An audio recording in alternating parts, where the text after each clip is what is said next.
faahfaahinno dheeraad ah ayaa waxaa laga helayaa khasaaraha ka dhashay dhacdo sababtay dhimasho iyo dhaawac oo maanta ka dhacday degmada Kaaraan ee gobolka Banaadir kadib markii uu gaari weyn dul jiiray bajaaj ay la socdeen dad shacab ah. wararka ayaa sheegaya in shilka uu yimid kadib markii ay mootada hoosta ka gashay gaarigan oo siday biro aad u culus waxa uuna kadib jiiray mootada iyo dadkii saarnaa. ugu yaraan 2 qof ayaa ku dhimatay shilkan baabuur halka uu ku dhaawacmay qof kale ka oo uu dhaawac halis ah soo gaaray sida ay inoo sheegeen ilo dadka deegaanka ah. wararka ayaa intaas ku sii daraya in dadka dhintay ee go'go'een taasi oo keentay in saacado badan ay qaadato in laga soo saaro gaariga hoostiisa. sida ay ogaatay warbaahinta Suguyira TV ama Suguyira Media, gaariga shilka geystay ee xamuulka ah ayaa waxaa leh shirkadda isgaarsiinta Hormuud Telecom Soomaaliya isaga oo siday qalab iyo biro aad u culus.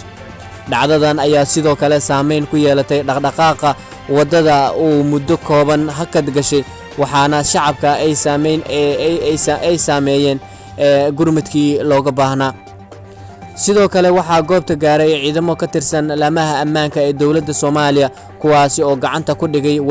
waday gaariga shilka geystay. maamulka degmada Kaaraan ee gobolka Banaadir oo ka hadlay falkan waxa uu sheegay inay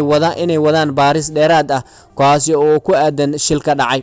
isla markaana ay la soo xiray darwalkii ka dambeeyay